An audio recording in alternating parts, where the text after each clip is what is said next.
Welcome to my second episode of the Romance of Three Kingdoms Retold. Thanks for waiting. It took me a while to set up because originally I had planned to live stream in my dog shed in the yard, but you may be able to hear it started to raining outside, so I quickly ran in. I got a little bit wet, sorry. And so this is my room. Now I am, yes, I'm charging my phone. My phone is charged, so it's not going to run out of battery this time. Um, Let me see how. Is this enough light? Can you see? Do you mind? I mean, it's mostly, I'm just going to tell the story. So hopefully, the lighting is fine.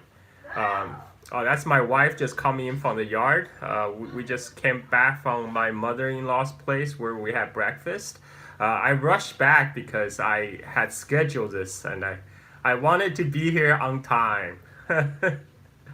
I'm 3 minutes late, so that's Bali time. But thank you for waiting.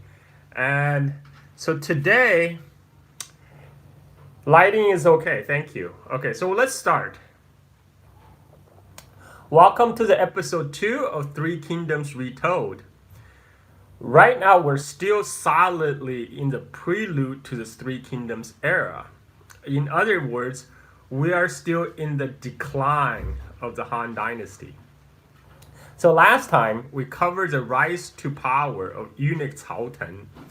And Cao Ten rose to power because he was assigned to accompany the crown prince in his study as a child. And he grew up to be the crown prince's confidant. And when the crown prince became the emperor, Cao Ten rose in ranks. And as we have, yes, there's a roof leaking problem. Thank you. We're trying to fix that. So get back to the story. We have, there are many levels of eunuchs in the imperial palace, just as there are many levels in any other kind of bureaucracy, like the Catholic Church, right? So young boys from very poor families, they have no other option than having their balls chopped off and sent to the palace. They usually start at the very bottom. They will act as very lowly servants, doing lowly tasks as washing dishes in the imperial kitchen, or worse, taking out night soil from chamber pots. So they're literally taking out the shit. And Cao Ten was lucky because he learned how to read and write, and which opened a wide avenue of career choices. And because top tier eunuchs could serve as the emperor's private secretary, advising and in charge of affairs of the empire. Some even command the imperial guards who secure the capital and the palace. Now, Cao Ten's friend and patron, the crown prince, he locked out that 19 ambitious and middle-ranking eunuchs successfully launched a palace coup to seize the power from the Empress Dowager Yan and her brothers, and made the crown prince the new emperor. So all 19 eunuchs were made into marquis with their own fiefdom. And the chief plotter, Sun Cen, was even granted to have his own brother and his adopted son to each inherit half of his fief upon his death. This served to establish eunuchs as an independent pole of power. Because the whole reason for the emperor to entrust eunuch with such great power and responsibility is because eunuch came from humble background, and they're not related to the great families in the court. And on top of that, they cannot pass their personal power to their descendants. But allowing eunuchs' family members and adopted sons to inherit their power, this basically subverted the original design.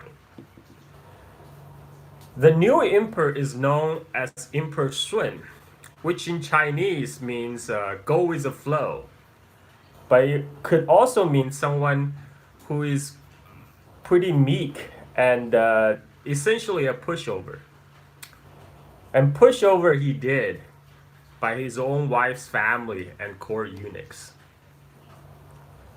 The Liang family is a powerful clan. They have already produced several imperial concubines in the past. The late Emperor An, which we talked about in the last episode, late Emperor An's grandma was from the Liang family. And Liang Sang sent his little sister and his daughter into the imperial harem to... I'm sorry, I cannot answer the question right now because I'm telling the story. I will have a question and answer session at the very end, and that's where you can put in your questions. Liang Sang sent his little sister and his daughter into the imperial harem to be imperial concubine to the new Emperor Sun. The young emperor is particularly taken with Liang Sang's daughter, Liang Na. Liang Na could recite the Confucian classics by age 9, and she could understand the meaning of the Book of Songs. Liang Sang was very impressed by his own daughter, that he told his brothers that our ancestors had saved countless people of Hexi from starving during the last famine by opening our own family granary. Yet the court never gave us credit, and they never praised us. But perhaps the karma would favor us, and this girl child will bring us fortune. So when Li Na grew up and was sent to the imperial harem, she very soon became the favorite imperial concubine. But she told the emperor that your job as the emperor is to spread your seeds far and wide, and spread your warmth all over like the sunshine upon all corners of your harem. Because your job is to produce as many heirs as possible. And you should not, spend all your time with me because I would just be accused of monopolizing your favor. Now the Emperor Sun was very impressed with this answer. So when the court officials petitioned to make Liang Na the empress, he accepted without hesitation. Now this made Liang Sang the father-in-law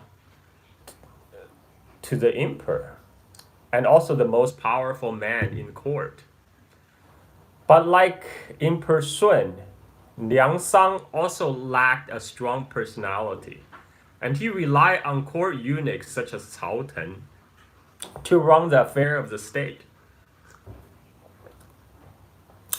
But eunuchs do not have class solidarity. So there are some ambitious eunuchs who wish to rise to power. They start to accuse Liang Sang of treason, of conspiring with Cao Ten and other eunuchs to replace Emperor Sun with another imperial prince. That's my wife, Ani. She just made a cameo appearance. But Emperor Sun said, Grand General Liang is my family, and Cao Ten is my favorite. You guys are just jealous of their status and power. Now the plotting eunuchs are scared because they're now afraid of reprisal when the words get out. They're trying to accuse the Grand General of the treason. And so they decide to strike preemptively. Because they act as Emperor's private secretary, they forge an imperial decree to arrest Cao Ten. But the emperor got wind of this. He flew into a rage, and he ordered Cao Ten released immediately and have the conspirators arrested. And the coup plotters under torture started to name a lot of court officials as their co-conspirators. So at this point, Liang Sang stepped in and he advised the emperor, let's punish the main masterminds of the coup and not innocent people. Let's not get all the whole court implicated and turn the court upside down. At this time, the main power on the Mongolian steppe is a Xiongnu, The Xiongnu is a modern Mandarin pronunciation, but in the Middle Chinese of Han Dynasty, it's actually pronounced more like Hongnu. So Hongnu, or AKA the Hans, had broke into two main confederations by this time: North and South, Northern and Southern Hongnu Confederation were divided by the Gobi Desert in the middle. And the Han Dynasty used a divide and conquer strategy to grant titles to the southern Hongnu and use them against their northern brothers. A northern Hongnu confederation was broken up by Han Dynasty expeditions, which we talked about in the last episode. The Han Dynasty launched many expeditions into Mongolia, and finally they were able to break the power of northern Hongnu. So some of the Hongnu fled west, some as far as west to the border of the Roman Empire, and they turned up as the Huns. And the Huns, as we know, they would have a rather big impact on the decline of the Roman Empire. But the southern Hongnu are not always content to be the mere vassals of the Han Dynasty, and they rebel under their new leader and start raiding the Han Dynasty borders. Han General Ma Xu led the border troops and the other Han steppe vassal auxiliaries, together totaling 20,000 men, to put down the rebellion. Ma Xu scored a great victory against the Hongnu. Now at this point, Liang Sang advised the emperor, it's impossible to completely wipe out Hongnu from the steppe. To fund the continuous expedition to the steppe, we need to ship grains from the heartland to the border, which does not benefit the people of our central plains. And Ma Xu seemed to be a competent general. Let him pacify, rather than sending more troops and reinforcement and more supplies, and to continuously launch expedition into Mongolia, let Ma Xu pacify the border tribes using gold and titles. And he also wrote to Ma Xu. It's still loading. Okay, am I back? Yes. Okay, hi, sorry. I am in Bali in rainy season, so the internet could be a little intermittent. It comes and goes. Do you have a light that can shine on my face? Because right now it looks really dark because the light is behind me. Yes. Could you give me a lamp, my dear wife? Thank you. I'm pregnant and you asked me to go out? That's why you're the best. I love you. Okay, so now where am I? Okay, so Liang Sang, the Grand General, he wrote a letter to the borderland general Ma Xu, and he's saying that our central plains have been at peace for over 100 years, and our soldiers have forgotten how to fight. And to fight field battles where the swords collide and arrows fly, that's where the steppe nomad are best at. Because they're born warriors, and they rode horses since they were 5 years old. But on the other hand, to guard behind the walls with strong crossbows, that's where our soldiers from Central Plains, that's their advantage. That's where their trainings come from. Whereas the nomads' shortcoming is their lack of experience at sieging fortifications.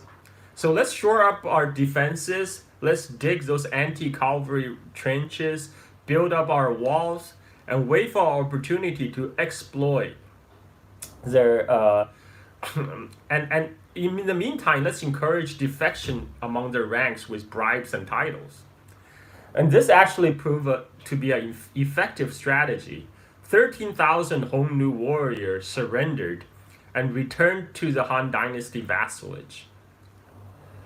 But on the northwestern front, the Han Dynasty general Ma Xian was decisively defeated by the Chang Confederation on the edge of the Tibetan Plateau.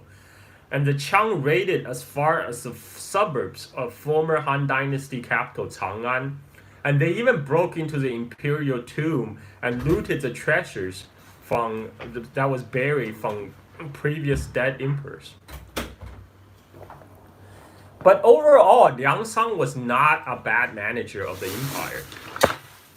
He was keenly aware of his position is due to him being the brother-in-law slash father-in-law to the emperor, rather than his own merit. So he recommended many men of talent to serve in the court, and one such man is Li Gu. So at this point, the Emperor Sun ruled over a vast Han Empire, stretching from Pyongyang on the Korean Peninsula in the east, all the way to Kashgar in the west, from the Gobi Desert to the north, all the way to central Vietnam highlands in the south. And the empire holds a total of 65 million people on the official Han Dynasty government register. Because the Han Dynasty government, they conduct regular government census to determine taxation. So officially, there are 65 million souls paying taxes annually to the Han government. But the empires already started to fray on the edges. Let there be light. My wife, lovely assistant, help with that. Thank you, wifey. You should have turned your camera so it's much better. Yes, the other. Okay. Oh, no. I mean, like, flip your phone. What? Flip your phone. What do you mean flip phone? The straight? No. This is better. Because the camera is down here, it should be on the top. No, it's fine. It's fine. Okay. It's fine. In the most southern tip of the empire, a rebellion has started. The year 138, a native official in the central Vietnam highlands rebelled, known as Chu Lian in standard modern Mandarin and Ku Lian in modern Vietnamese, but possibly Mara, as is known on stone stellate. He rebelled against the Han Dynasty rule. The local prefecture officials spent more than a year trying to put down the rebellion. But the grain supplies ran short, and they asked for more reinforcement, more men, and more grain. Most court officials advocated to sending reinforcement immediately from 4 prefectures, from the Jin, Yang, Yun, and Yue prefectures, totaling of 40,000 men. But Li Gu had some other ideas. He argued against sending troops so far to the south. Excuse me, guys. I need to. There's some technical difficulties. My script, which I put on my laptop, My laptop started acting up. No, it's just you. So I couldn't read it clearly. Okay, now my lovely wife and lovely assistant just fixed the problem, so we may continue. Thank you, wifey. So let me find out where I was in the script, and let's continue. So we're talking about this rebellion in the far south, in what is today's central Vietnam highlands. And the local prefecture of officials tried to put it down, but they had problems putting down the rebellion for more than 1 year. But then the imperial court had held a discussion, and the court officials suggested sending 40,000 troops from 4 different prefectures, Jin, Yang, Yun, and Yue. But Li Gu argued against it. This is argument he put forth. If the Jin and Yang prefecture are at peace, it's one thing to send garrison troops further south. But now the bandits are banding together in these 2 prefectures. and barbarian rebellion within those prefectures have yet to be put down. The Changsha and Guiyang commandery troops have been deployed multiple times already this year, and you cause rebellion among soldiers. The Yun and Yu prefectures are in the northern China, and to send garrison troops there 10,000 li to the south with no clear end of deployment date, that's just going to cause desertion and more mutiny. Furthermore, the far south is plagued by disease such as malaria. A death by disease could reach 40 to 50% among the ranks. Marching the troops so far south, they wouldn't even be able to fight by the time they reach the land down under. And lastly, the grain supplies among such far distance would cost an astronomical sum. The two closest commandery in what is today's North Vietnam had already had problems drafting people to fight. It's going to get worse and far worse by sending soldiers from far, far away. And he suggested temporarily abandon the southernmost counties of the southernmost commandery and move the people and the officials who are still loyal to the Han Dynasty north, further north into the other part of central Vietnam. So this is how the kingdom of Champa was founded and became independent of the Han Dynasty imperial control. And kingdom of Champa is a Hindu kingdom, and this polity would survive until 1832. So in other words, until middle of 19th century, when it was finally conquered by Vietnam. So at this point, not knowing what's to come next, a modern pundit might make like a modern pundit or newscaster might make an announcement such as, the imperial overreach have been stopped in its tracks, stability restored within the Han Empire, or we have reached the Goldilocks of governance. But some more critical voice might say, competent caretakers have gracefully managed the imperial decline.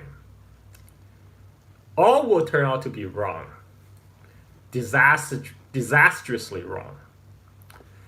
Things are about to take a wrong turn when Liang Sang, the imperial father-in-law, passes away and handed over the reign of power to his son Liang Yi.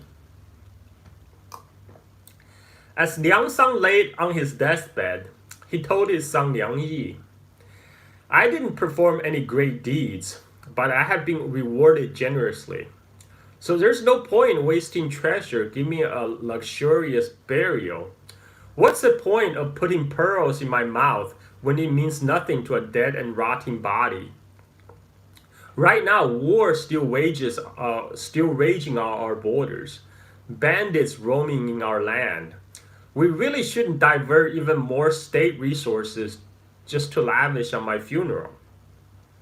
All the court officials attending to my funerals are just gonna create pointless crowding.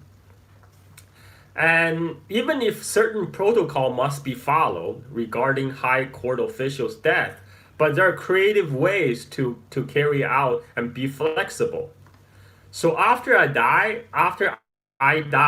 just ship me to the burial ground and immediately put me into the tomb. Don't host week-long funeral rites where you guys hire monks and host a big party, inviting everybody over. I don't need that. I'm already dead. Why do I care about you guys having party after my death, right?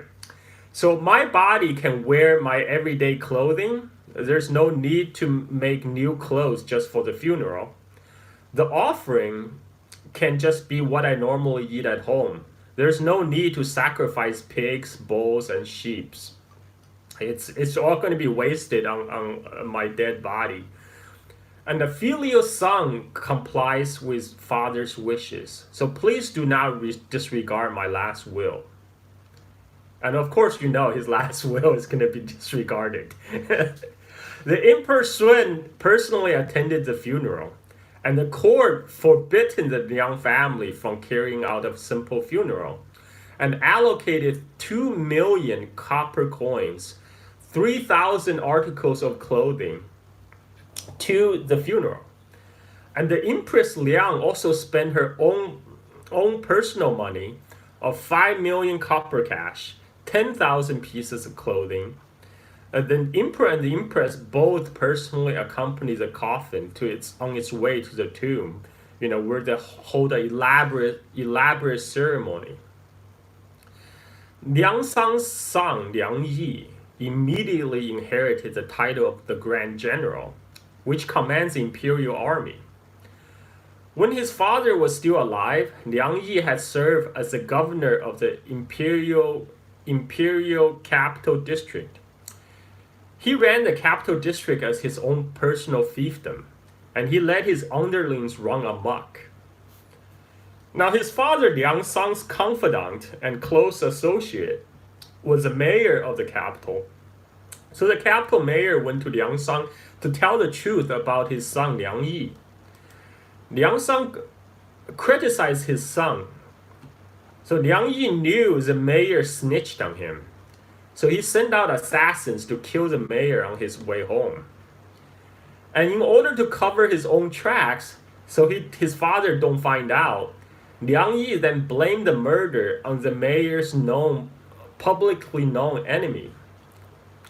Liang Yi asked for the mayor's brother to take over the mayor's post, and then sent the orders to the new mayor to arrest and wipe out the mayor's public enemy's entire clan. 2 flies in one stone. And just a couple years after Liang Sang's death, the Emperor Sun himself very dutifully followed the tradition of late Han Dynasty emperor by dying at the ripe age of 30, leaving behind his 27-year-old Empress Liang to preside over the empire. Empress Liang has no son of her own, so she chose a 2-year-old prince to be the next emperor and to rule in his name as the Empress Dowager. Alas, the child emperor didn't even live to his 3rd birthday before dying from illness. So Empress Dowager Liang chose the next youngest child, a 7-year-old prince, to be the next emperor. Empress Liang relied on court officials promoted by her late father Liang Sang, such as Li Gu, who, as you remember, had advocated withdrawal from central Vietnam. Her brother Liang Yi, and the court eunuchs to run the empire. But it's not really a true balance of power, because blood is blood. And when the push comes to shove, Liang Yi, the brother, always has the last say. So, and we already know about Liang Yi's character. Now I need to scroll up my, I have some more computer problems. Now I need to scroll up my script, which I written up on my laptop. And there's some water on my laptop screen. That's why it's acting funny right now. Oh, my lovely assistant is slapping my hands away because she's about to clean my laptop screens and What you can do without me? Not much, apparently. Hold on. Yeah, because originally I was setting up to do the live stream outside. It started to rain. Can you stop talking? Oh, still. Okay, can you give me your laptop? We just use your laptop. I just need to read the script. So I wrote a whole script, and I was just reading from it. But now, because of my laptop is acting up, I have a pretty good memory, but it's gonna be tough for me to recite everything from memory. Okay, for my lovely assistant, my wife, give me her phone, so now I can may continue. Where was I? I was. Let me go back to where I stopped. So this is a live. This is what happened on live stream. You guys get all the bloopers for free. Um, Okay, yes. So last time the Empress Liang chose a 7-year-old prince to be the next emperor. And I say in the court she has three pillars of support. One is officials promoted by her late father, such as Li Gu. Um, her own brother Liang Yi, who is a grand general and who controls the military, and the court eunuchs, who help her serve as imperial secretary and help her run day-to-day life's affairs. But Liang Yi always has the last say in court. The new emperor, though, is not a mere puppet, even though he's extremely young. He's a smart cookie, even at 8 years of age. So all Han Dynasty court officials are required. Let me put the phone directly in front of me so it doesn't look like I am reading on the side. Because you did. Yeah, so it's looking weird. Babe, where's that email? Okay, where did it go? You had too many emails. I accidentally closed it. Don't tell me you deleted it. Cry. I didn't delete it. Where's that thing? No, I didn't delete it. I sent it to you yesterday. These are today's. Go. Oh, wait. What? Sorry, guys. Technical difficulties. Oh, let me see if my computer. Hey, I can scroll up now. I just need to resize the font. Let me see. Only in life. Oh, why is this font so big? Oh, here we go. Okay, I have restored my Bali Boomer.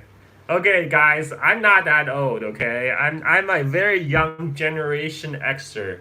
Okay, I'm almost a millennial. Almost. No.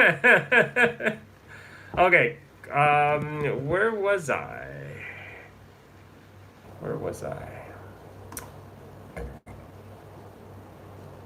This is a good story, guys. Just wait. Okay. Thank you, wifey. Okay, my wife has. Don't put it near the thing. Yeah, I just I want it to be close to the thing so I can read. Okay. Oh, Jesus. Okay. Can you sit down, my wife? Thank you, wifey. Thank you for your help. Where was I? Somebody remind me where I stopped. Jesus Christ. I wrote a lot. Oh yes, the new emperor, 8 years old. He's a smart cookie. Thank you for reminding me. So I'm almost there. Okay, so the new Chao emperor is a smart cookie even at 8 years of age, and all Han Dynasty court officials are required to meet in the morning with the emperor to discuss the affair of the state. Now, sometimes the court session could get heated in argument, could break out in argument when the scholar officials led by Li Gu would oppose the policy decisions of Liang Yi, the imperial brother-in-law. Now, because his sister is an Empress Dowager, Liang Yi acted like the court is his own household, and he often starts shouting and yelling in court sessions. So one day, the Chao emperor, in front of all the assembled court officials, and he pointed out to Liang Yi and he said, 此跋扈将军也. which translated into English is this is a jackass general. And Liang Yi was taken aback because he had expected the child just to sit as a puppet on the dragon throne, and he didn't expect him to have an actual opinion. And he feels this child is too smart for his own good, and it's gonna grow up as a threat to his own personal power. So he ordered the young emperor poisoned by having poison mixed into his favorite jam bean. Now, jam bean is a thin crusted fried Chinese bread, like the naan bread, right? Kind of like a pizza, but not quite. It's like like a thin crusted pizza. So the emperor had stomachache after he ate his jam bean, and then he ordered Li Gu to come immediately to the palace. The Li Gu asked the emperor what happened, and emperor said, "Well, I just ate jam bean and I feel bloated and my stomach really hurts and I want some water." So Liang Yi, the imperial brother-in-law, was standing nearby, and he said, "Oh, no water, please. The emperor might vomit." And very soon after, the child emperor died from poison, not even 9 years old. Li Gu cried on child's body and wanted to hold the imperial doctor responsible. Now Liang Yi is worried that his poisoning of the emperor would be exposed, and he hated Li Gu for it. But the empire cannot have no emperor. So the first thing the court official had to do was to decide who is going to be next in line to sit on the dragon throne. To be killed. Li Gu and officials want somebody older this time. They want an adult emperor. So they all proposed to have Prince of Qinghe to be the next emperor. Liang Yi did not agree, and he wanted the 14-year-old Prince Zi. So at this time, eunuch Cao Ten, remember him? Eunuch Cao Ten personally visited both princes to scope them out. He first went to the Prince of Qinghe, but the prince didn't show him the proper respect that Cao Ten felt he deserved, and he was offended. So next he went to see Prince Zi. And then Cao Ten visited Liang Yi in his family home. So Cao Ten told Liang Yi, "Look, Grand General, your family had been the imperial in-laws for generations. And right now you hold most of the power in court.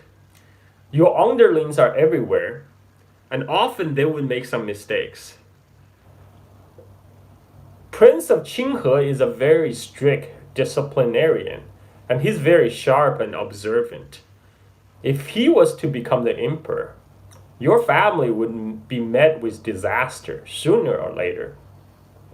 But if you make Prince Zi the next emperor, your family fortune will be preserved." So Liang Yi, further convinced and with backing of Cao Ten, he convened the court again the next day, insisting upon his choice. But Li Gu wouldn't budge because he felt he had the majority court opinion on his side. Now Liang Yi got very angry and he called off the meeting. He stormed into the palace to meet his sister, the Empress Dowager Liang. And together with Cao Ten, they decided, we're just going to bypass the court officials and just have the Empress Dowager to issue a direct edict. So the Empress Dowager Liang issued a decree to strip Li Gu of his ranks and titles and forbidden him to appear in court again. And another imperial edict to make their candidate, Prince Zi, the next new emperor. The Empress Dowager Liang called the Prince Zi to the capital and then married her younger sister to him immediately as the new empress. So this is the Emperor Huan. Eunuch Cao Ten, because his pivotal role to make Prince Zi the new emperor. Cao Ten was made into a marquis. Later that year, there was a conspiracy to put the Prince of Qinghe in power. But the plot was exposed, and Grand General Liang Yi used the opportunity to accuse all his public enemies as co-conspirators to the plot. And he ordered Li Gu locked up. But Li Gu has a lot of students and a lot of supporters in the court, and they all petitioned the Empress Dowager to proclaim Li Gu's innocence. So Empress Dowager Liang, she understood, Li Gu has a lot of supporters, and she doesn't want to appear to be going against the popular will, so she ordered Li Gu released. But when Li Gu came out of prison, he was greeted like heroes in the capital. Everywhere he went, the street ruptured in cheers. And Liang Yi again was shook. He then accused Li Gu of another conspiracy and locked him up again. So eventually Li Gu died in prison. Now, Liang Yi had very little opposition in court. Liang Yi, his brother, his son, his brother's sons, all have been made marquis and given large fiefdoms. Liang Yi alone, his fiefdom consisted of 50,000 households. That's 50,000 families, under his fief, and that's far exceeded what a normal Han Dynasty marquis is entitled to. And somebody who wants to kiss up to him then petitioned the court that since all Liang Yi's sons have been made into marquis, then Liang Yi's wife should also be given ranks and title. So Liang Yi's wife received her very own large fiefdom. And Liang Yi's wife is a famous beauty, but very jealous. And Liang Yi is afraid of her. That's good. Liang Yi's late father, Liang Sang, had presented a beautiful woman to the late Emperor Sun. But this woman made some mistakes to anger the emperor. So the late Emperor Sun kicked her out of the palace, and Liang Sang dared not to keep the former emperor's woman in his household, so he sent her out to be married off. But after Liang Sang died, Liang Yi remembered this woman's beauty, sent out his underlings to forcibly snatch her back to be her own concubine. But because he's scared of his wives, so he secretly set up a new secret residence where he put her up and would secretly visit her. But his wife found out, and his wife sent out the servant.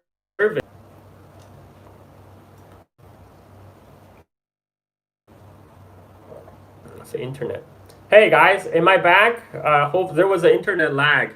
There was a poor internet connection. Let me know. Oh, hello again. Good. Okay, so I'm back. Sorry about that. This is what happens in live stream in Bali. You get all the bloopers. Where was I? Oh, I was talking about Liang Yi's wife, a jealous bitch, and she took Liang Yi's other women home, had their servants shave her head, slice her face, and beat her. And then she threatened to expose Liang Yi to the emperor.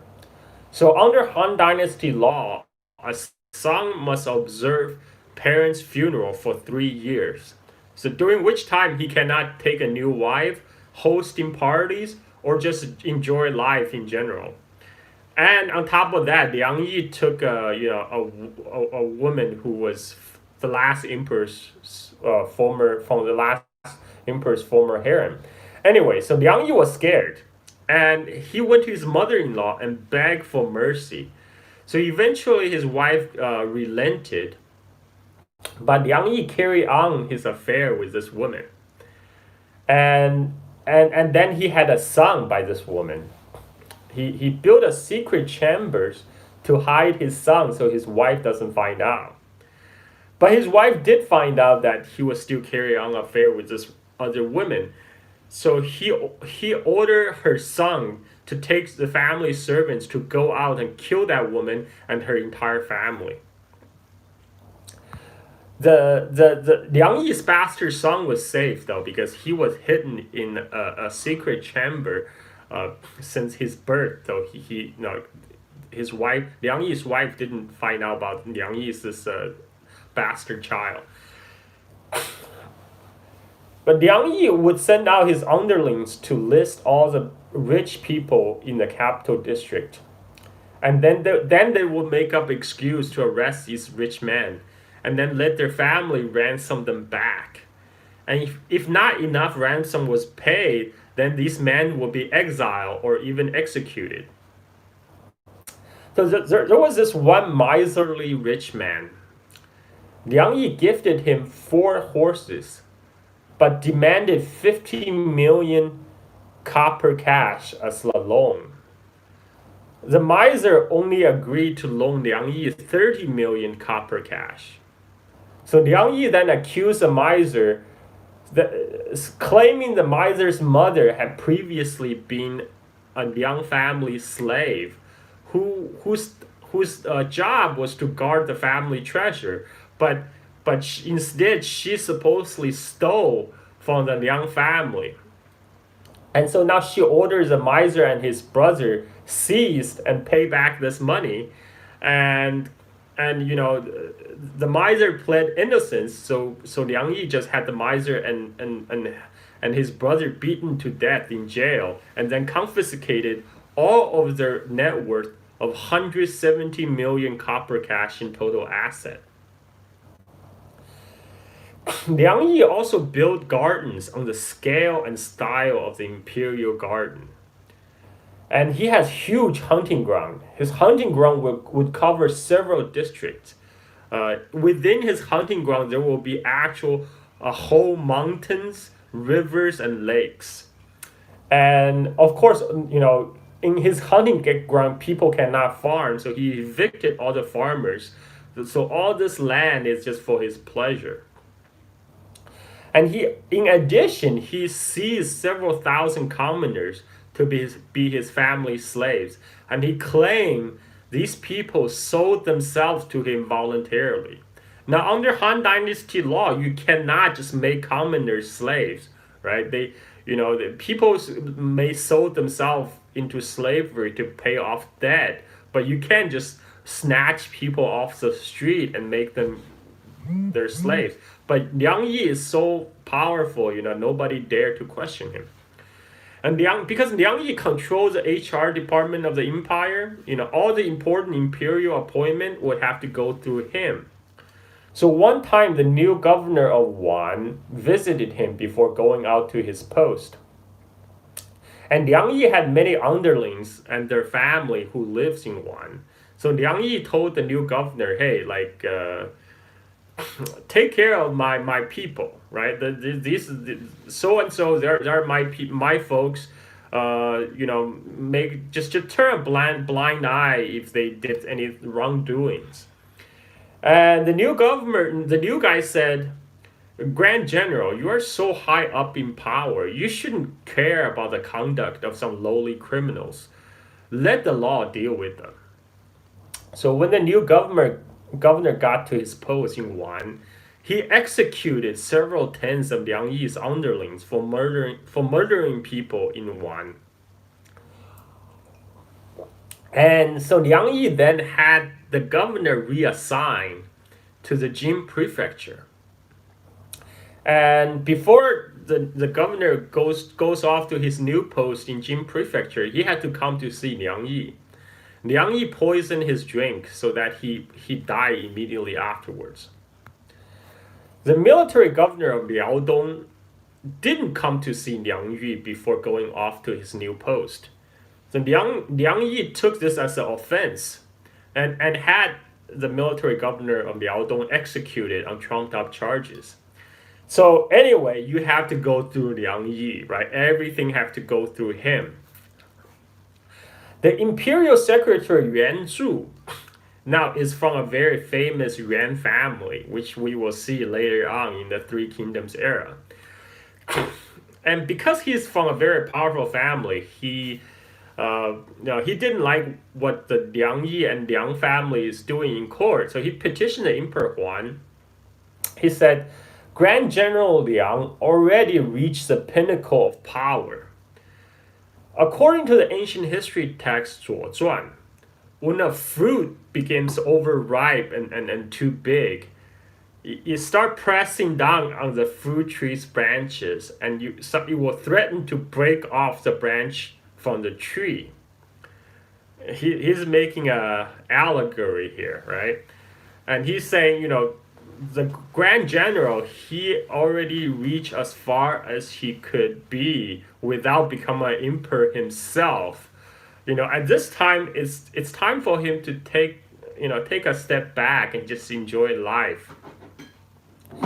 Now, Yuanzhu, as I said, came from the powerful Yuan clan, which had staffed the imperial bureaucracy for generations.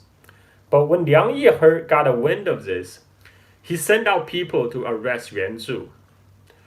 And so Yuanzhu pretend he died. Yuanzhu pretend he died from illness and had his family put a straw man in the coffin to be buried. But Liang Yi still find out, and then he sent out assassins to beat Yuanzhu to death. But Yuanzhu comes from a powerful family, has a lot of friends in court. And Liang Yi started to suspect all of them to have harbor sympathy for Yuanzhu. So he had all of them executed on trumped up charges. Liang Yi's little sister, who was made into Emperor Huan's empress, because her older sister is the empress dowager, and her older brother is a grand general, so she rules the imperial harem with an iron fist. She didn't have any children of her own, so she would put to death any concubine who dared to be pregnant. So Emperor Huan started to resent his empress, but because the Liang family power is so strong, he couldn't do anything. But 4 years into Emperor Huan's reign, the Empress Dowager Liang died. And Emperor Huan is already 18 years old. So on her deathbed, Empress Dowager Liang formally gave up the power and gave the power to the emperor. And now the emperor has fully taken back, assumed his own power and rule in his own name, but the Liang family still remain very powerful in court.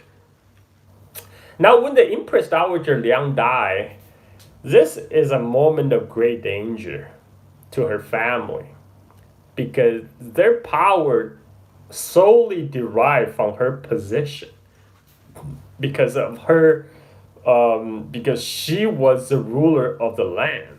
But now she died and the emperor took the power back. So some court officials see this as a possible opening to boot the Liang family out of power. And in year 158 AD, there was a solar eclipse in China. The court astrologers, through a eunuch, informed the Emperor Huan that a solar eclipse, which is considered an ill omen and warning from the heaven, is actually due to Grand General Liang Yi gathering all the power to himself, thus overshadowing the emperor. So Liang Yi heard about this, and he had the court astrologer killed. Now, the imperial court astrologer answered directly to the emperor, and Liang Yi had him killed without even asking for permission. This greatly angered the emperor, and the emperor is now really unhappy with Liang Yi. So Liang Yi's other sister, the empress, Liang Yi's younger sister, the empress, we already know, she already fallen from favor because her jealousy and bossy ways. Liang Yi then looked for other ways to shore up his own power. Emperor Huan loves women, so Liang Yi thought he found a way to curry favor.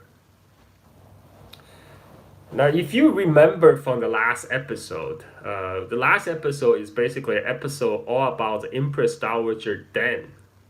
So Empress Dowager Den from the last episode, who is an Empress Dowager from several emperors ago, had a nephew who had fathered a couple daughters. But this nephew died young, and his widow married into the Liang family. His widow's new husband also happened to be the maternal uncle of Liang Yi's main wife. So one of the Den daughters grew up to be very beautiful. And Liang Yi's wife then sent her uncle's stepdaughter into the imperial harem to become the imperial concubine to the Emperor Huan. Now, because of her beauty, the concubine Dan soon became Emperor Huan's new favorite. At this point, Liang Yi wants to formally adopt the imperial concubine Dan as his own daughter and change her surname to Liang. But the other Dan sister had already married an imperial secretary. So Liang Yi worried the concubine Dan's brother-in-law might whisper some objection into concubine Dan's mom to reject the proposal. And so Liang Yi, being Liang Yi, he sent the assassin to kill concubine Dan's brother-in-law. And once that's accomplished, Liang Yi felt it's best not to leave a job halfway done. So he sent out the assassin to kill concubine Dan's mom as well. So nobody will be left to objecting to him formally adopting concubine Dan as his daughter. Now, concubine Dan's mom is a neighbor to a very powerful eunuch, Yuan Se. So by now, eunuchs are so powerful, they can move out of the palace and buy their own residential compound. They're just living like other powerful families now, because they can also adopt sons and have their own family. Eunuchs, they even marry women, even though What? yeah, because they want to maintain the appearance. They are no different from other powerful men. I'm sorry for the wives. So let me tell the story, baby. So some eunuchs, they have a large household. They have their own wives, their adopted son, like a normal family, and eunuch Yuan Se, being a powerful eunuch, his neighbor with concubine Dan. They both live in the posh neighborhood in the capital, the high-end district. So the assassin climbed onto the roof of Yuan Se, hoping to jump into concubine Dan's mom's house next door. Now Yuan Se was alerted at night, and he ordered all his servants to come out to the courtyard and beat gongs to warn his neighbor, concubine Dan's mom. Now, concubine Dan's mom immediately got up, went to the palace, and petitioned the emperor to save her from the assassins. So now Emperor Huan is really mad. Now it's personal, and he wants Liang Yi to be eliminated. But Liang Yi is still very powerful. So emperor has to do this. Have to make it very hush hush. So when going to the toilet, the Emperor Huan asked his personal attendant eunuch to follow him in to wipe the imperial ass. While they're inside, he asked his attendant in a very lowered voice, and he said, "Well, do you know who else couldn't stand the Grand General Liang Yi?" And his attendant gave him name of 4 other eunuchs who hated Liang Yi's guts. So Emperor Huan first called up 2 of the eunuchs into his secret chamber, and he told them, "General Liang Yi controls the whole court. I want to do away with him. What do you guys think?" So the eunuch said, well, Liang Yi should have been removed long time ago, but we're just simple eunuchs. We're not sure how your majesty really feel. Emperor Huan said, my intention couldn't be even more clear now. Let's just plan to kill this guy. So one of the emperors said, well, actually, if the emperor really want to wipe out Liang Yi, it's not difficult at all. We were just afraid that your majesty would change your mind later. So emperor replied, Liang Yi is a usurper. He should be eliminated. There's no need for hesitation. Then he called up the other two eunuchs. Now there's all 6 of them. 5 eunuchs and the emperor. The emperor took one of the eunuchs' finger, bite it open to draw blood, and they all smeared this eunuch's blood on their lips, and they swore a blood oath of alliance to wipe out Liang Yi. So now the emperor is committed, and Liang Yi suspected something is up, so he sent his own eunuch into the palace to stop the coup. Now, one of the 5 eunuch plotters ordered Liang Yi's men arrested immediately because the reason is because he came to the imperial palace without the summon from the emperor. So he must have some design to endanger the person of the emperor. And the Emperor Huan called an emergency meeting of his cabinet. He publicly announced the crimes of Liang Yi of treason, of intending to usurp the throne. And then he ordered the imperial secretary to lead all the officials to take their personal weapons to guard the palace, and also to secure all the government offices, and to collect all the imperial seals and to send them back to the office. And he also summoned he also had the eunuchs to create an imperial edict to summon the commander of the capital garrison to the palace, and to place 12,000 capital garrison troops under the chief eunuch's command. Now, together with 1,000 imperial guards with 2,000 troops, the chief eunuch led the 2,000 troops to surround the Liang family compound. Now, Liang Yi had crossed almost all the big family in court. Nobody had dared to oppose him because he held all the power. But now, with the eunuch holding the imperial decree to arrest Liang Yi for treason, nobody is going to stand out and risk their own neck to save Liang Yi. So Liang Yi and his wife, seeing all hope was lost, they committed suicide. Liang Yi and his wife's family were all rounded up and executed, including old people and children. Liang Yi's appointee, a total of 300 court officials, have all been arrested and put in jail.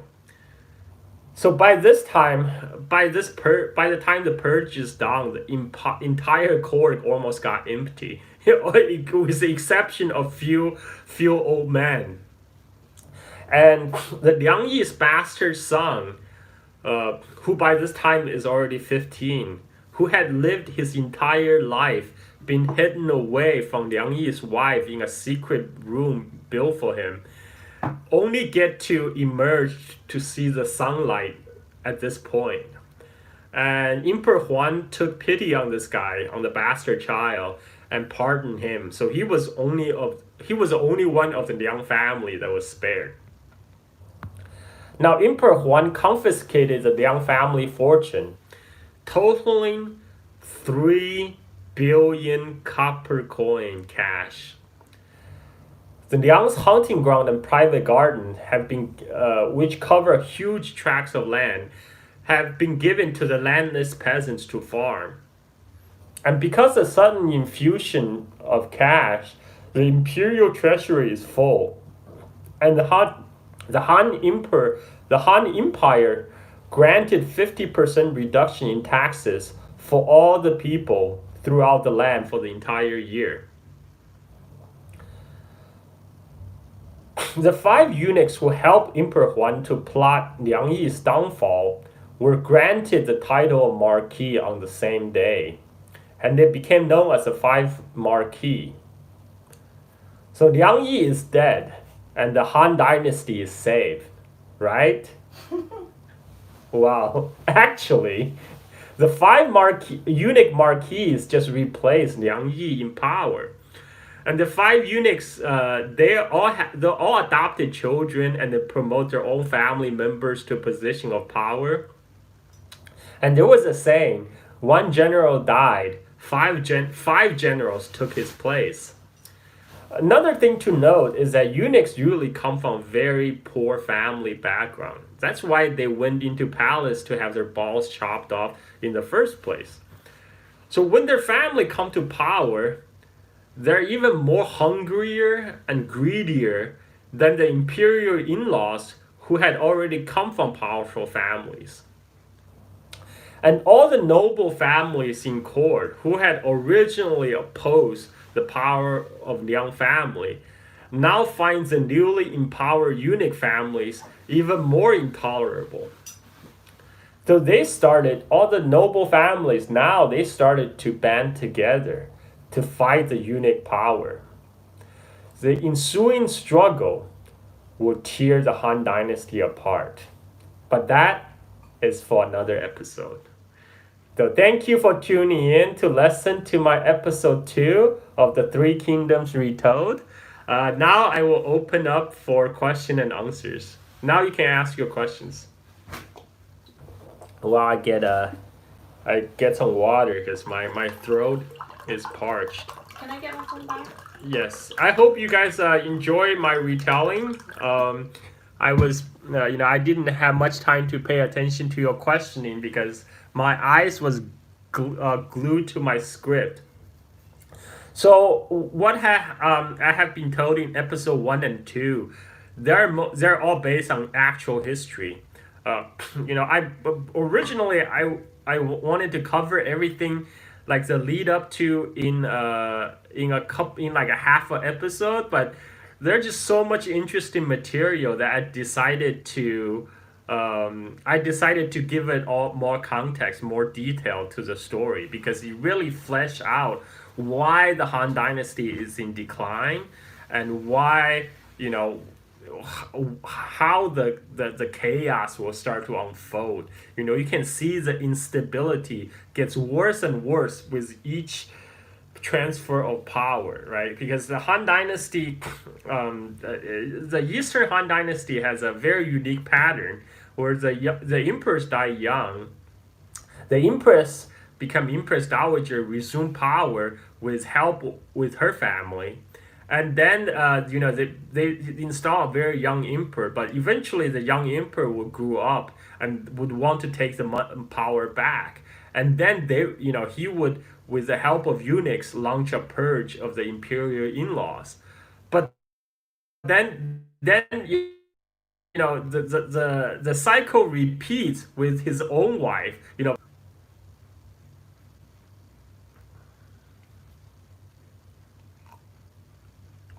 Sorry, guys. There was internet issues again. I'm back. Again, because this is a Three Kingdoms podcast, so I would answer questions related to Three Kingdoms only. I'm not going to answer any question to modern Chinese politics. For those, I have my podcast, So Can Steal podcast, where where I do talk about the modern Chinese politics. So direct your questions to those. So in the Romance of Three Kingdoms podcast, I'm only going to answer questions related to the Three Kingdoms or the Han Dynasty era or the Chinese history, right? I'm not going to get into the modern politics. Sorry about that. So any questions? This is your time to ask questions. That's relevant to the Three Kingdoms. And there's no and just to put it out there, modern China is nothing like China 1800 years ago. Okay, there's not even any resemblance at all. So at which point Cao Cao comes in? Good question. Right now we're still in the timeline of Cao Cao's grandfather Cao Ten, right? So Cao Ten already played two very important roles, both in the last episode and this episode. Especially this episode, Cao Ten was crucial in installing Emperor Huan into power. Because he didn't like one of the candidates because he felt that candidate was too sharp, too observant, and too strict. He's gonna lay the law down and make life miserable for all the officials. So he chose an easy, pliable prince to be the emperor, the Prince Zi to be the Emperor Huan. And for that, Cao Ten was made into marquis, which he was giving his own fiefdom. So this is how the Cao family became prosperous because, like I said, the eunuchs, they start from a humble background, right? But once they reach power, once they given land and titles, they start promoting their own family members to important position. And Cao Ten also adopted a son, Cao Song, right? And he staffed Cao Song into the imperial bureaucracy, give him land and titles, right? And so by the time Cao Song gave birth to Cao Cao, by the time Cao Cao is born, Cao Cao was already born with a silver spoon in his mouth, right? He was already all set. So, please, I would answer question about Three Kingdoms podcast. So if you want to ask question about Three Kingdoms podcast, ask away, and I will do answer sessions. If you want to talk about modern politics, go somewhere else. Like I said, I have podcasts dedicated to those. You can ask those questions there. Wait, so yes. So yeah, I mean, because the Three Kingdoms story actually have been told over and over again. Before it was even put into the novel form, Three Kingdoms story was already there has already been stories of Three Kingdoms being told by storytellers, right? What the novelist Luo Guanzhong did is he collected all the stories and little bit history and put it all together in the novel, The Romance of Three Kingdoms, at the beginning of Ming Dynasty. And ever since, there are different retellings. So there's,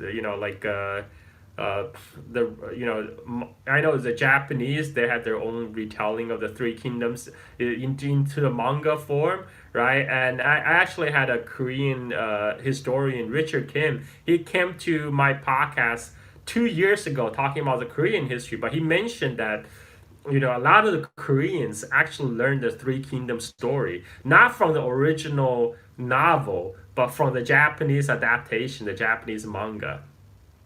Yes, the Kingdom manga is really good. Me and my wife, we actually watched the live action movie of Kingdom, which I highly recommend. I think it was done better than Mulan. It's both, they're just basically fantastic retelling of Chinese history, but it's done The in general beard still in my mind. But watch that movie. I highly recommend it. It's pretty good. It's I really enjoyed it, and I'm waiting for the sequel. I'm waiting for the sequel to the Kingdom live action movie. I think another one is coming out, and that's another reason I decided to further flesh out this pre Three Kingdom era story, like the decline of Han Dynasty story, because the history itself by itself is very outstanding, very interesting, and I thought I give it proper treatment. And also, this is my retelling of Three Kingdoms story, so I get to do whatever I want. And I thought by telling this prequel to Three Kingdoms, it kind of give any recommendations. So people watch. So there was a 1994 the Three Kingdoms series. That was an original. It's a classic, and then there's a 2010 one that a lot of people like, but. But I think there's the latest TV drama based on Three Kingdoms period. was it's called Advisors Alliance. So Advisors Alliance was based. It was told the Three Kingdoms, but told from Sima Yi's perspective, right? So the whole Three Kingdoms history was told from Sima Yi's eye. So it's a different take on Three Kingdoms, and I really enjoyed that. It has a pretty high production as well. There is one other question. What's the question? There are a lot of Yes. questions. I just see them scrolling. Can you describe the life of regular peasant during the Three Kingdoms period? Unfortunately, we don't have much archaeological evidence for life of common people. We have more archaeological evidence of nobilities because we have discovered tombs. Lately in China, there was a lot of construction in China last 20 years. And when they do this construction, they dig up a lot of ancient tombs and a lot of Han Dynasty, especially a lot of Han Dynasty era princes and nobles. So from these tombs, we can have a sample of how this high, mighty, powerful family lived. They have two murals of people, how they live their lives. Well, yeah, the Han Dynasty actually parallels the Roman, the parallel the Roman Empire. So at this time, So you oh, can read it. my dear wife just gave me her phone so I can read your comments, so I can scroll up. Let me scroll up all the way up to make sure I didn't Get your miss anything. fingers out of the camera. Oh, get my fingers out of my camera. You see, my wife loves to tell me what to do. And I listen. I'm a good man. So let's see. Yeah, the Hong Kong Condor Hero series. So the Condor Hero series trilogy was based on a Chinese martial arts novel by Jin Yong, right? And Jin Yong is actually my distant relatives. Jin Yong is his pen name. His real name is Zha Liang Yong, right? Zha Liang Yong, his family name is Zha. He's from the same hometown my dad's as my dad. We are the same Zha clan,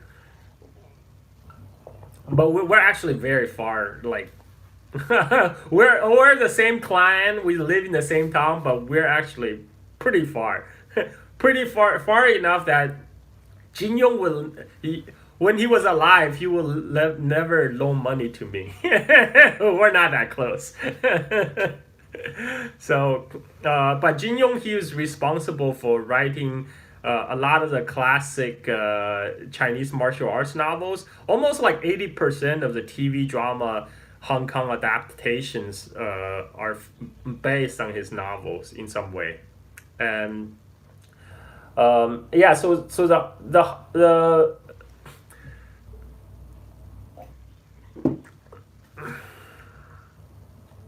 oh, what are the Three Kingdoms?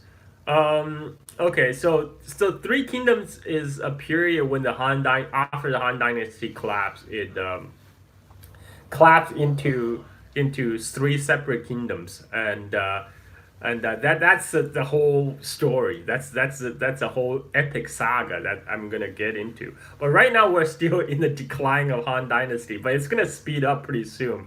When I started the first episode, it was still the slow decline, and now in this episode, the pace pick up a little bit, and by our next episode, it's gonna go into free fall pretty soon.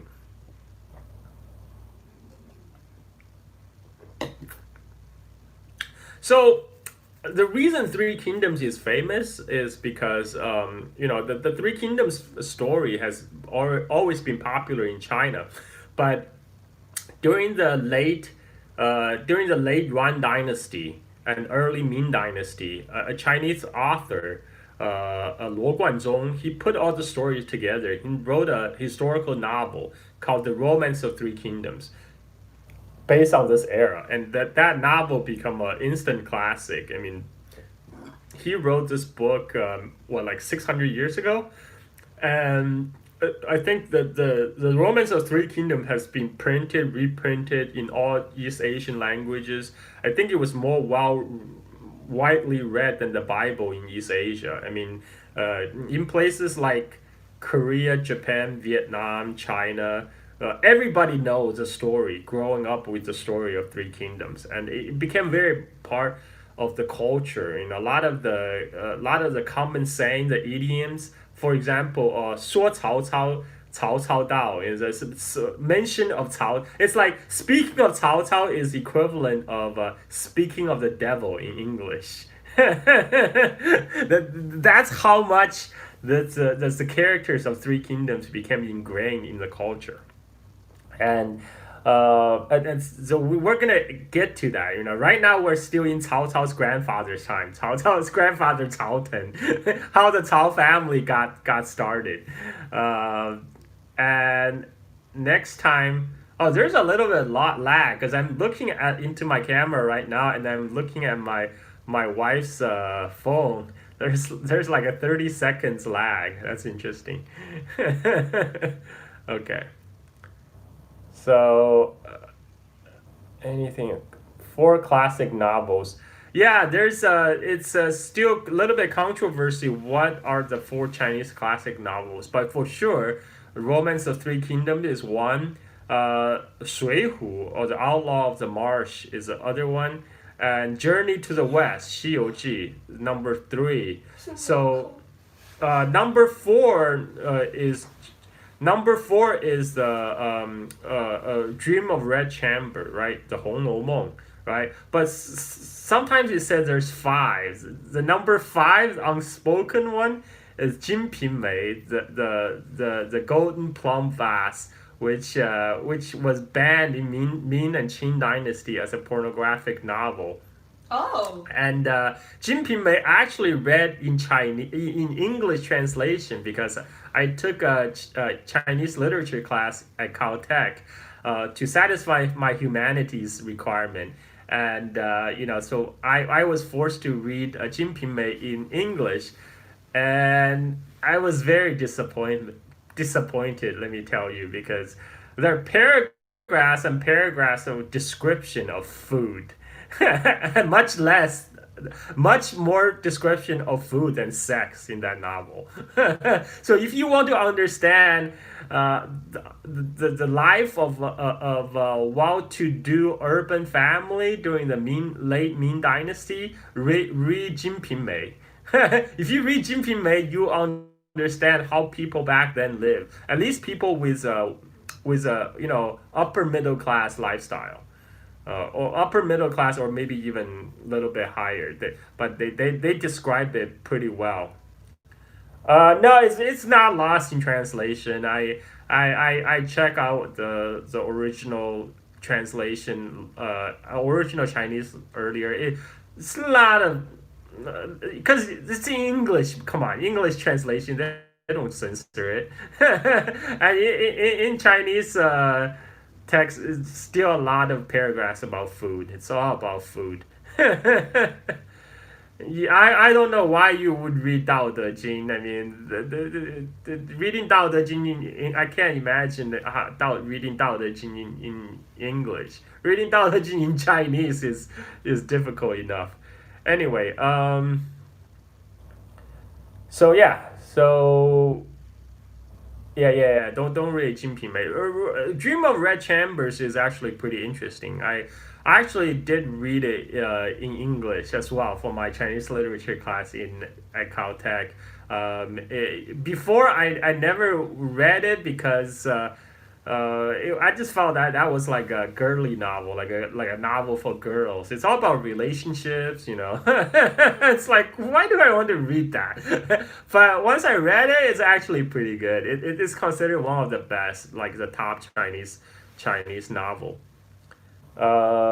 Any more questions? I already been streaming for like an hour and a half now. We're just scrolling up. Yeah, I'm trying to look up to see any other questions I haven't answered. Uh,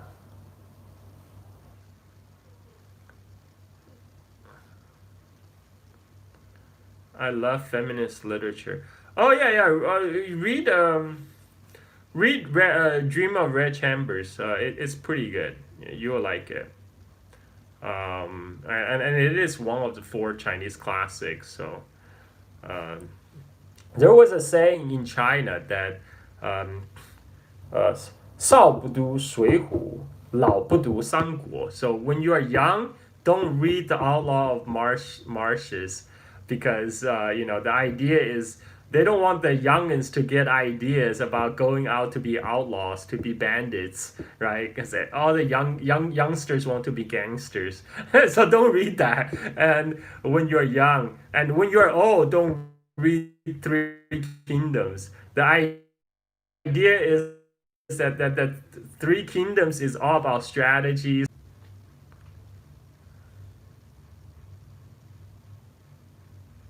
Oh, you're in. Oh, hi, I'm back. So yeah, this is live stream. You get what you see is what you get. Um, Please button your shirt normally. Too much can go wrong in the stream. We do not want to make... Wait, what? What do you mean button my shirt normally? Wait, what?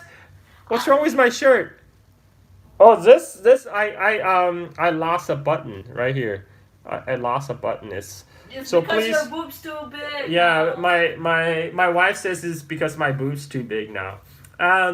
So subscribe to my channel, and subscribe to my Patreon so I can afford a new shirt. So I have I'm gonna put description once YouTube uploads it. I'm gonna put the description and a link to my Patreon page. So I have the Silk and Steel podcast, where I put all these a lot of audio podcasts where I talk about Chinese history, culture, politics, and yeah. Support me. This is my main income stream right now. So support me. Really, I need a new shirt. I need a new shirt with all the buttons. So yeah. Will you So, upload so the did clip? Mongols use the strategy of Three Kingdoms? So actually, the Romance of Three Kingdoms was written at the end of Yuan Dynasty. So that's at the end of the Mongol rule in China. So I doubt the Mongols read this Romance of Three Kingdoms because that will be ahistorical. The yeah. I mean, the stories were there, but the novels didn't exist yet. And the Mongols, the steppe people, they have their own tradition or their own military tradition, so they didn't need to read Three Kingdoms. Yeah, any more questions? Three Kingdom, learn nothing much. Wait, the irony of the more are boring? Wait, what? Go scroll. Hold on, yeah, I'm trying to read. There you go. Oh, wait, what? The irony of the Romance of Three Kingdoms are boring. Learn nothing much. All main character didn't get what they fought for at the end. I prefer spring and autumn warring period. Okay, well, okay. I will get to cover the spring, autumn, and warring states on my regular Chinese history podcast series, which I started doing a chronological retelling of Chinese history, all the way from beginning, from the mythical past. And I have now we just finished the Song Dynasty. So the next episode in that series, I'm gonna talk about the Song Zhou transition. The overthrow of the last Song tyrant king and founding of Zhou dynasty, and after that it will get a lot more interesting. So I'm gonna have my returning guest Sun Feiyang on the show to help me do that. Actually, I'm gonna contact him after this and then tell. So, but anyway, yeah. Go listen to my podcast, Silk and Steel podcast. Subscribe to my Patreon. Give me money so I can buy a new shirt. And Are you going to upload, any more questions? Are you going to upload the clean version too on Patreon for this one? No, I don't know. I'm gonna see how the audio comes out. Yeah.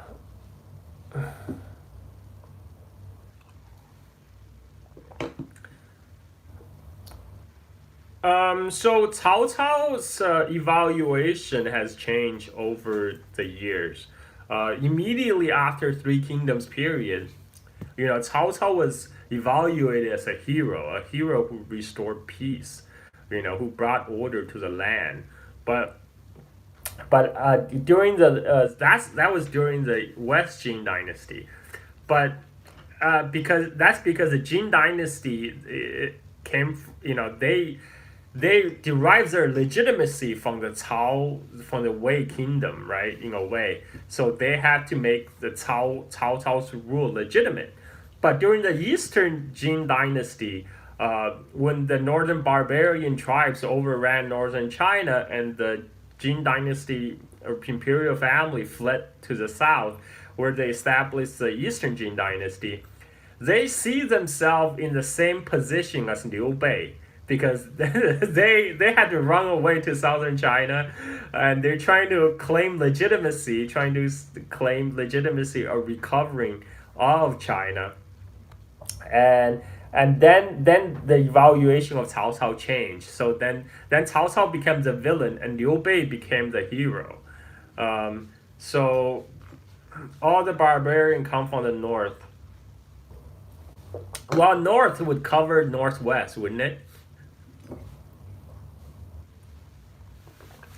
And during that era, actually, the Han Dynasty, the biggest threat to the Han Dynasty is actually the Chang people from the northwest. So they have already dealt with Hongnu or Xiongnu more or less successfully. The northern Xiongnu confederation was broken up, and the main security threat was from the Chang people from northwest. And the Han Dynasty waged a multi-year war, like it's almost 100-year war with the Chang people in the west, and the Chang people have penetrated pretty far into the Han Dynasty territory, including to the suburb of former Han Dynasty capital Chang'an, and in fact the war with Chang would persist to the Three Kingdoms era. A lot of the characters from Three Kingdoms either made their name from the Chang Wars or are themselves Chang. You will see when I start tell that story. So anything else? So I hope you guys. I mean, I already almost an hour and a half. Any more questions before I close the stream?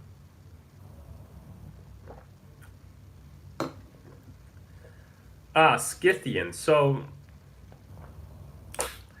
this is actually post-Scythian. By Han Dynasty time, Scythians already far away from China's borders.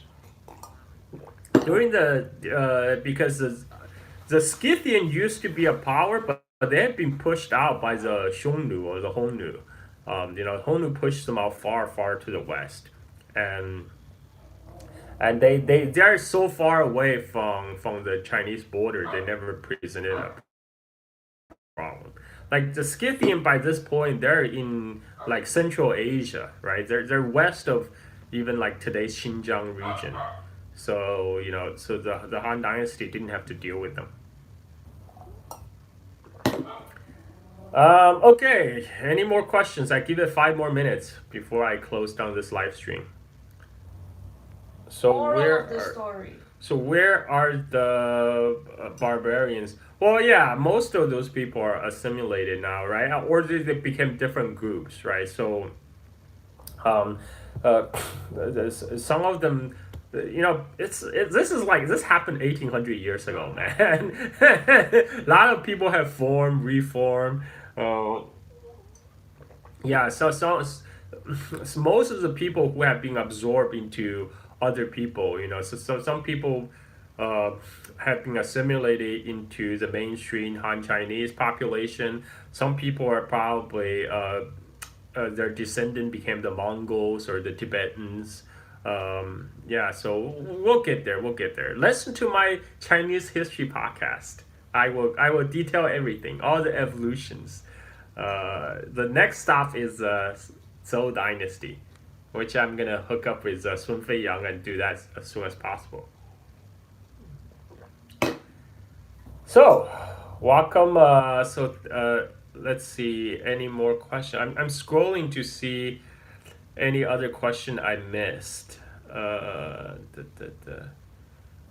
Please button my shirt. Okay. Okay, I think I answered most of the questions. Okay. No, without any more questions, I will declare a success live stream and then the internet issue. yeah, I'm writing a manga which is fantasy having some similarities but mixed with parts of Asia. Oh, that's great. Awesome. Continue to listen to my Romance of Three Kingdoms series. This is only episode 2. There will be a lot more episodes. The way I have done things, yeah. So I'm by next episode we are about to get into the main storyline of Three Kingdoms now. Right now, this is the first 2 episodes was just a build up, like a prequel of what happened. Okay, guys, thank you for joining my live stream. I'm gonna stretch. It's been an hour and a half. I need to stretch my legs. Thank you. Proper exercise. Yeah, thank you for tuning in. And until next time.